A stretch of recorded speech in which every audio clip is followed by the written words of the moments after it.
Hi, hello. Welcome to another episode of Isaiah's Newsstand. It's your host, Isaiah Edwards. The date is April the 15th, 2025. Hopefully, this episode finds you well, in good spirits, and high hopes. As for me, I'm doing pretty good. Today was a bit of a mixed bag at the top. Kind of had like leftover bad vibes from like yesterday. Just really kind of was in a little bit of a dump. But overall, today was great. I gotta say that, and I'll kind of just send down how the day went, and hopefully, I don't think I'll get emotional, but I might. I just might. But overall, work was good. It was solid. We did have like a busy moment, or like towards the end of the day, and like I felt like I kind of lost control of it, which I don't like when that happens, especially when I know that this is like a slow week because it's something that I go, oh well, this is my fault. Like I messed up at some point, like it's kind of on me, and probably so, maybe. But overall, I kind of keep reminding myself, and I'm like, I'm keeping the buggies down. I know that the job is getting done overall. Like people are getting what they need. Things are fine. But yeah, vibes were a little down, throughout the work day, but overall, like I had no reason to like complain. Like work was solid.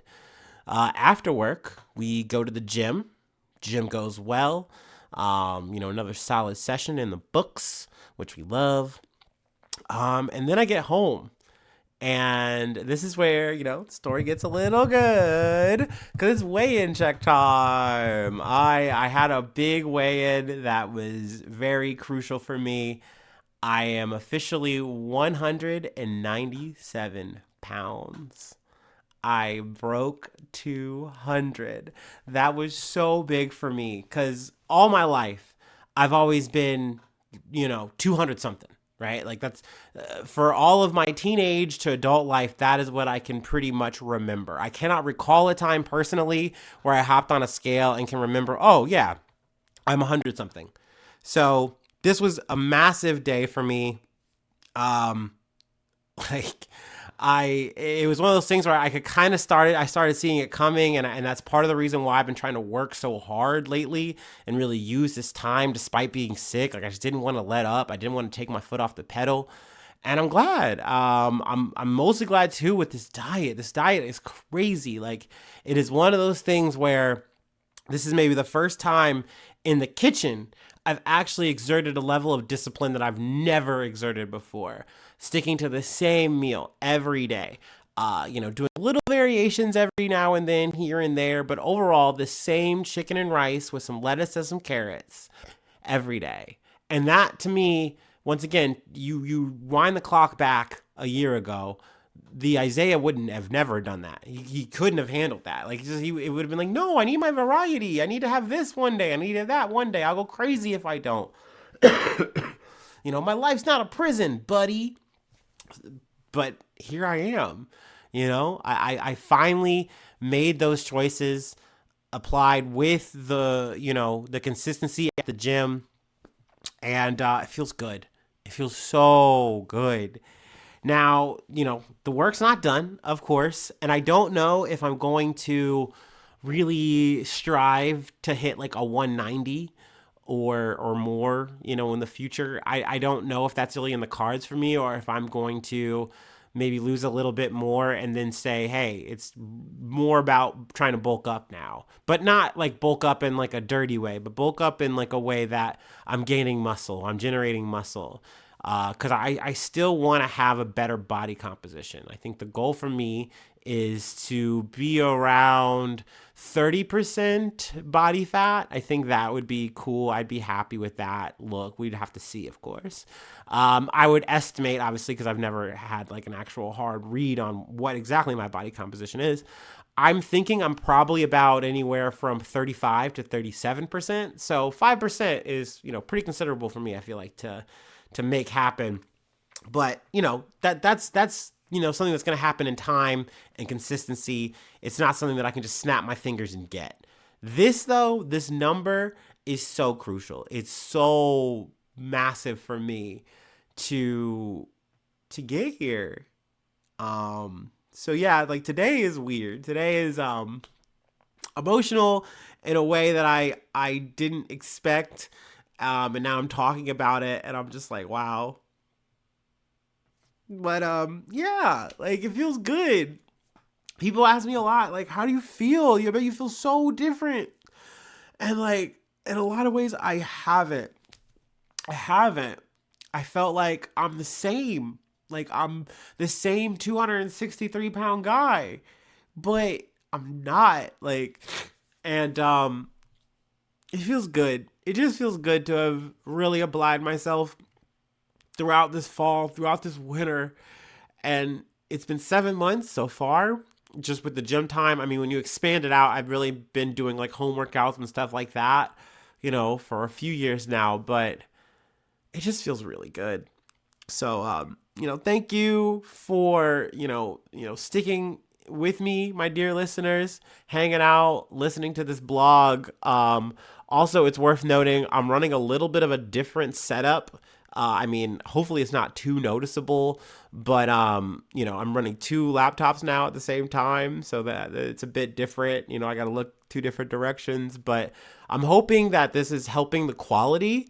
I've noticed like over time, just I have to tune into my own thing, kind of do a little sound check, and I have little hitches and things like that, and I can't avoid that. We are working with meager amateur means.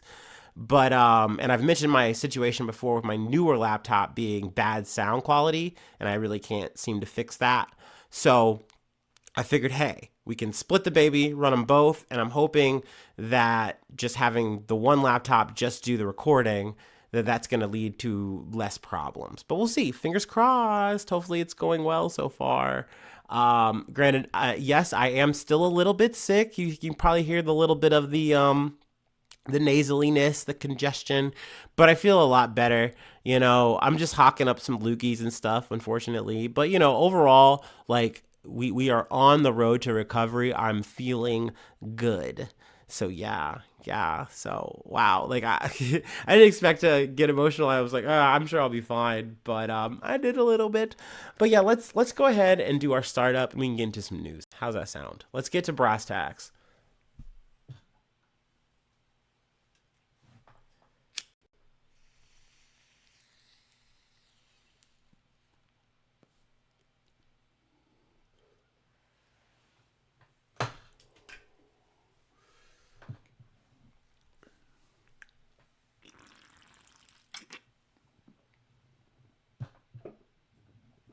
All right.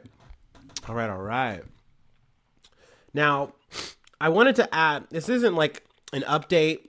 It's, if anything, it's more of a correction, addition to something I kind of missed. Um, it kind of came up because I wasn't aware of it. I didn't get like the full conversation or transcript yesterday, but I was listening, like via podcasts and stuff. And Trump added on that he wants homegrowns to be next in his conversation between himself and President Nayib Bukele. And essentially, to that effect, Bukele simply said, well, we have the room, which is crazy. Now, Trump has said, oh, I would go through all the legal, hoops. I would make sure that this is as legal as possible, of course, of course. And he's like, they would be the most violent criminals. They just shouldn't be here. But it's like, once again, he is saying it out loud right in front of us. And I really felt like after hearing that, like I was kind of alluding that that's something that could potentially happen, but he's even saying it. So I would be remiss to not mention it on the pod that like, look, dude, just because you think that this is just some other thing, this is another group of people, a different, maybe even you're in your head, class of people. It's like, no, motherfucker, we are all the same here to this administration. They do not care. If you go against them, if you talk shit against them, it's your ass. Your ass gets to go to CCOT. Get your head shaved. Fucking 30 minutes of fucking rec time at best. Like, what? Like, come on. Like, is that, like, it is crazy that there are people out there that are hype about this, that they are excited about this. Like, it's insane. But I just felt like I would be remiss if I didn't fucking mention that part. It felt very important. But anyway, let's get to the main news that I wanted to cover. From Yahoo News, also this is from Storyful. You can kind of find like kind of like a nebula, of stories about Darfur right now. A lot's going on. It is, I believe, the 3-year anniversary of the civil war between the Sudanese army and the RSF. You know, a conflict we've been covering for a while now. So, this felt very relevant.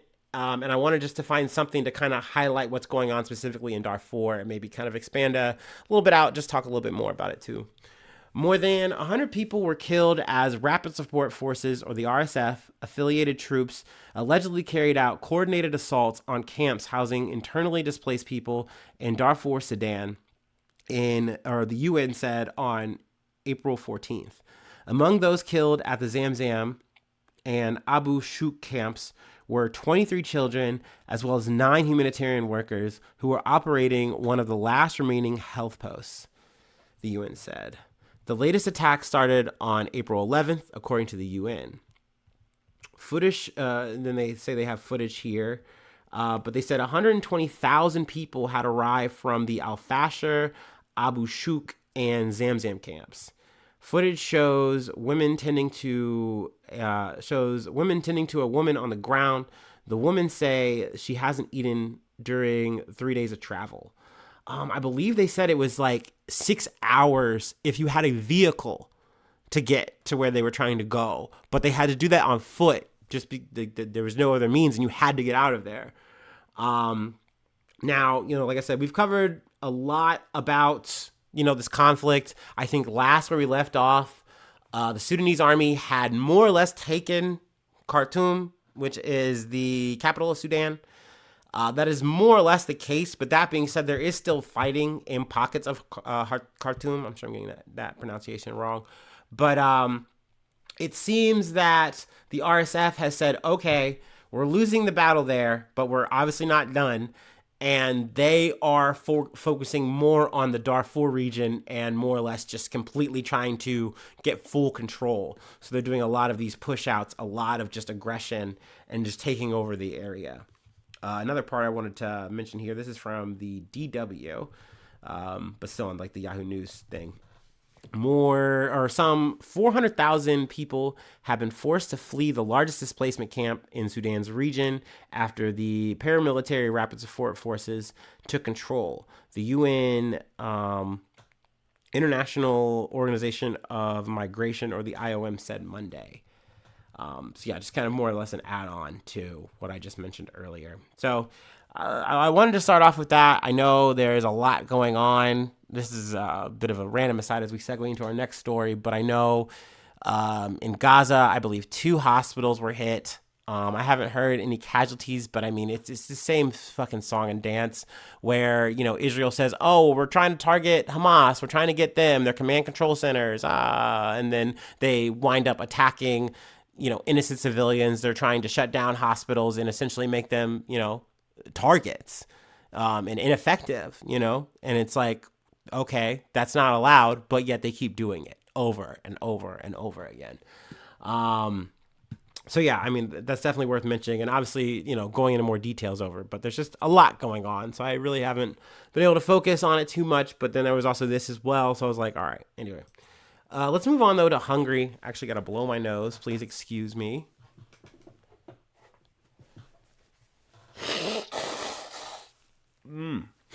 See, I want to make sure that you can hear that. If you were hearing this on my newer shitty Acer computer, it would just sound like garbage. I've been so upset about that. But that's a me problem. That's a podcaster problem. Anyway, from the Associated Press, Hungary passes constitutional amendment to ban LGBTQ plus public events, seen as major blow to rights. Hungary's parliament on Monday passed an amendment to the constitution that allows the government to ban public events by the LGBTQ plus communities, a decision that legal scholars and critics call another step towards authoritarianism by the populist government. The amendment, which required 2/3 vote, passed along party lines with 140 votes for and 21 against. It was proposed by ruling Fidesz KDNP coalition led by populist Prime Minister Viktor Orban. A guy we've talked about before. He is essentially the Hungarian version of Donald Trump, pound for pound. He's carrying and wielding the same kind of weight, has the same kind of populist rhetoric, whips people up in the same kind of way. Ahead of the vote, the final step of the amendment, opposition politicians and other protesters attempted to blockade the entrance to a parliament parking garage. Police physically removed demonstrators who had used zip ties to bind themselves together. The amendment declares that children's rights to moral, physical, and spiritual development supersede any other than the right to life, including that to peacefully assemble. Hungary's contentious child protection legislation prohibits the depiction or promotion of homosexuality to minors aged under 18. Now, I'm sure if you're an American, you've heard this kind of rhetoric before. Hell, maybe you're one of those fucking hogs who, like, subscribe to that fucking kind of shit. Where you're like, yeah, it's just confusing the kids. Like, that's why you can't be gay and trans around my kid. He's just going to be so confused. And he's going to start sucking dick. Like, is that really what you think? Is that really what you think? Because really, it's the goddamn opposite. If people are exposed to people who are different, guess what? They get to learn and they get to see, oh my gosh, like the world is just bigger than me. There's so many more people than me who look different than me. This is actually a good thing. Let me go out and pursue that in a positive way instead of trying to shelter them from it. Like it's something evil, like it's going to corrupt them. It has nothing to do with them. Unless it's something that they want to be a part of, then why are you against that? Like, it is crazy how they have this like perception and slant of what it means to be, you know, gay or trans or just literally different from whatever is a mainstream normative fucking identity or thought. It is wild that this is something that, once again, is not just an American thing. Maybe I dare say and argue that this might be our greatest export, is our shitty culture and our shitty fucking culture war bullshit. That we like to say, hey, yeah, you do it in this style, it really works. It's really just effective. People really eat it up like a goddamn glizzy in New York. Like, it boggles the mind that people are willing to just lay down and accept that kind of shit. So my props to the people of Hungary who came out and waved flags and fought, you know, and not fought, but, you know, really stood up for what is real, what is right. It is frustrating that, you know, once again, this is something that is just going to get railroaded forward. I'm just getting a little ticker here. Daniel Noboa reelected Ecuador's president. So there you go. Covering that real quick right there. He won. That's unfortunate. I'm not a Daniel Noboa fan.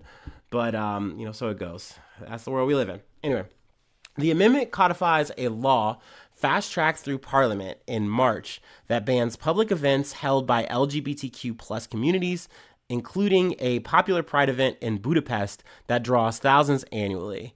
Now, what I was listening to, and I think I've heard, is that, I mean, you know, people who are of the community are like, well, we'll just give it a different name, whatever. We're still going to come out. We're still going to fucking make it happen. And I hope they do. You know, who knows what the fucking repression is going to be from the goddamn police. But that being said, I mean, this shit, it's frustrating. The law also allows authorities to use facial recognition tools to identify people who attend prohibited events, such as Budapest Pride, and come with fines of up to 200,000 Hungarian forints, which is $546. Fining you for assembling, for just living your life, like having a good time and being yourself and being, hopefully, you thought, free in your own country. Let's see here. There's another thing that they shoehorned into that I wanted to cover before we move on. Here we go. The suspension of citizenship. The amendment passed on Monday also allows for Hungarians who hold dual citizenship in a non-European economic area country to have their citizenship suspended for up to 10 years if they are deemed to pose a threat to public order, public security, or national security.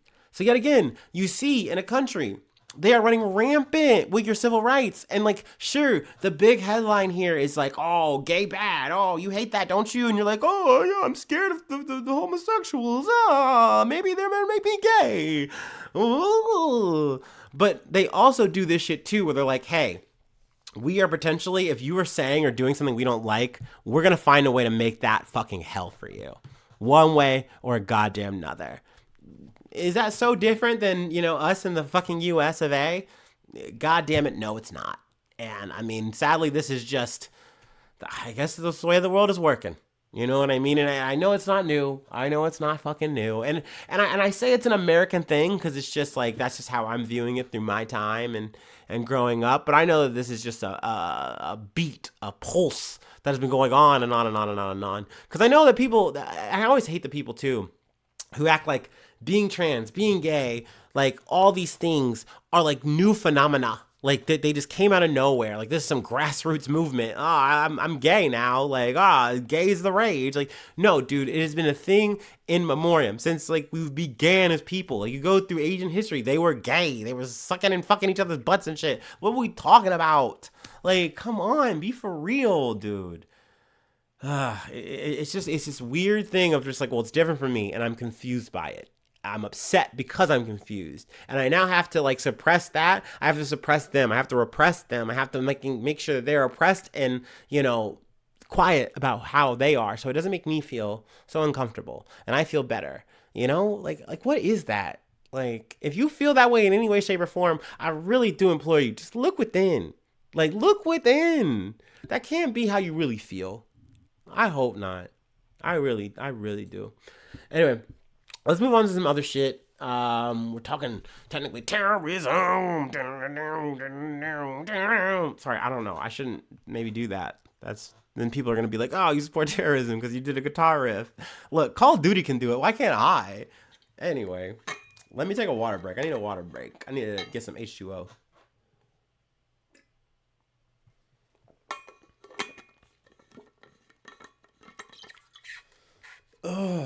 Ooh-wee. From the BBC. French prison attacks are terrorism, says Justice Minister. France's Justice Minister said the government would not give in to acts of intimidation after a wave of attacks targeting prisons across the country. On Monday night, vehicles were set alight outside several French prisons, and one jail was hit by gunfire in what Gerald Darmanin described as terrorist attacks. 7 prisons have been targeted in Toulon, Aix-en-Provence, Marseille. We're going to say Marseille. Valence and Nimes in southern France. And in Villepinte and Nanterre. Why did I get Italian? Oh my God. I'm sorry. Near Paris. It's near Paris. Oui. Darmanin suggested the attacks, which began on Sunday, were a response to the government's crackdown on drug trafficking. France's anti-terrorism prosecutor's office has launched an investigation. Now, that is their story here. I want to preference that. I am not very hip to what's going on here in terms of this movement, or maybe some might say terrorist gang. Once again, getting a little familiar here. We've talked about gang terrorism before in America. Anyway, on Tuesday, Darmanin visited Toulon's La Ferlette prison, where gunmen opened fire on the prison gate with a Kalashnikov. So I also have to add, too, like, anything that potentially is going to be doing something that is, like, harming someone, obviously is not good, right? I have to preference that. I know I did the terrorism, but that's bad. Don't do that. That's fucked up. So I got to say that right there, here and there. Also, they did like, I think not car bombs, but I think they just set cars on fire. I don't know if it was with like a fire bomb kind of situation. But that's some shit that happened too, but hopefully we get to that. I'm delighted that the National Anti-Terrorism Prosecutor's Office has taken action because this is extremely serious, he told reporters. These are terrorist attacks. He added that significant means were being employed to find the perpetrators, and they would be given extreme, severe sentences. Darmanin indicated that acts of intimidation against prison workers were related to government efforts to tackle drug crime. It might also be because we hit them where it hurts, he said. And for the first time in decades, France is taking extremely serious measures against drug trafficking. So they're making this real focus about like, oh, it's all about the drugs, or we're cracking down on the drugs, and that's why they're cracking down on us. Let me see. Let me scroll ahead here. I think this is like a prison union or some shit. Yeah, another union, UFAP, UNSA Justice, said there were not enough officers to secure the prison perimeters 24/7, which is, part of the reason why like cars were getting lit on fire outside of the prison, shit like that, gunfire. It's like we don't have that perimeter to be set up to like defend the prison in this kind of way. So like they're just gonna be able to do this again and again potentially. Um, let's see. In Nancy, a prison officer was reportedly threatened at their home, while in Marseille, an attempted arson attack targeted prison officers' accommodation. Monday night's attacks come after 7 vehicles were set on fire in a similar attack on France's National School of Prison Administration on Sunday, according to FO Justice. Now, no group has taken responsibility for the attacks, but the Parisian reports that the letters DDPF, meaning French prisoners' rights, were found inscribed on damaged vehicles. The AFP news agency says anarchist slogans were found at some sites. So maybe it's not the DDPF. Who knows? But that being said, I don't know shit about the DDPF. I don't know what they're about. I don't know what they stand for. But like, that being said, maybe there is more to this than like, oh, we're cracking down on drug trafficking and this is them trying to strike back. Like they're on some like gang shit, like on some MS-13 shit or whatever. Like maybe there's more to it than this. I don't fucking know. Not to say that I am condoning it or anything like that, but I'm saying I would like to get more of a 360 kind of understanding of this shit before I tell you this is what it is. This is how I feel about it exactly. You feel me?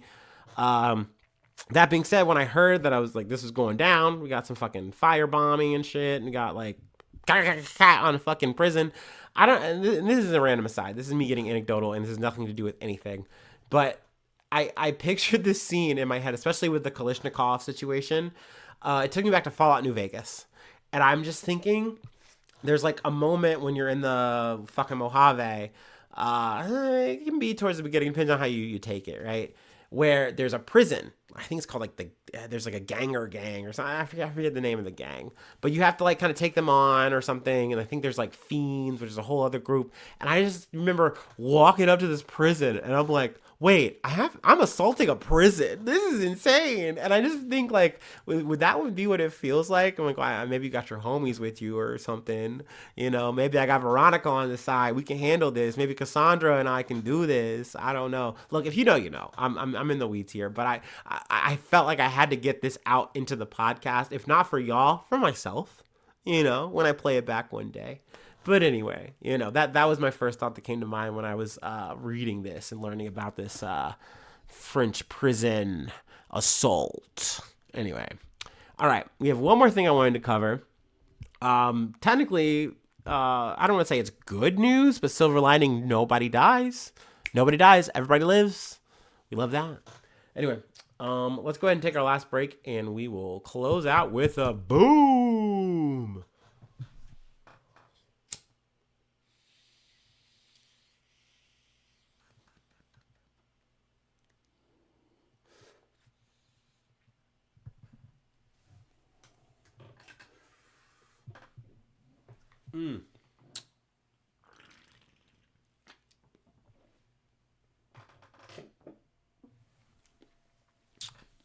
Yummy, yummy. From Reuters. Bomb goes off outside Hellenic train offices in Athens. No injuries. So, good news, no one was injured, which means no one died. An explosion occurred outside the offices of Hellenic train in Athens, Greece, police said on Friday, adding there were no immediate reports of injuries. Police cordoned off the area after 2 Greek media organizations received warning calls that an explosive device would go off within 35 minutes. Police officials said a suspicious-looking bag was spotted outside the building, which was evacuated. An investigation is underway. A police official said the cause was likely a makeshift bomb. No one has claimed responsibility. Let's see. The Hellenic train is a unit of Italy's Ferrovie dello Stato, Sure, I nailed that one, which operates passenger and freight routes in Greece. A deadly 2023 train crash, Greece's worst rail disaster, killed 57 people, mostly students, and injured dozens. Many Greeks were or view the crash as emblematic of the neglect of the country's railways in recent decades and also of a persistent failure by the state to address safety concerns. The crash has prompted angry protests fueled by further lack of trust in institutions. So it's interesting. Maybe that kind of adds a little bit of insight and illumination why maybe this bomb threat was done and carried out this way. Is that more or less you wanted to send a message and do that, and you didn't want to actually hurt anyone. But I'm putting my suspicion cap on when I say that. I have no fucking idea. I feel like I did cover this though. It makes sense if it fits in my timeline. There's no way I didn't see this story. So I'm sure we did cover it back then. Which is something I like, and I know it's like, well, obviously Isaiah, you don't tag any of this shit. Why do you always mention whenever you've covered a thing? Because it just feels good. It just feels good to say it. And also it lets you all know that if I really riff on it or I don't go into details, it's because I know I covered it way back when. And this is like the reward for the people who've really hung deep, who've really been in the trenches and they put their mega mind in and they were listening and they were paying attention more than I was sometimes. Okay. Most times. Okay. Right. Full disclosure. But yeah, that's it. That's really all I have for today. If you'd like to help out, support the effort, I do have a Patreon. Patreon.com/IsaiahNews. Become a newsie today. Free ways to hit me up, IsaiahNews1@gmail.com. Feel free to follow me or the podcast on any of the socials. And hopefully I see you soon for some more good news. I love ya. Bye-bye. Mwah.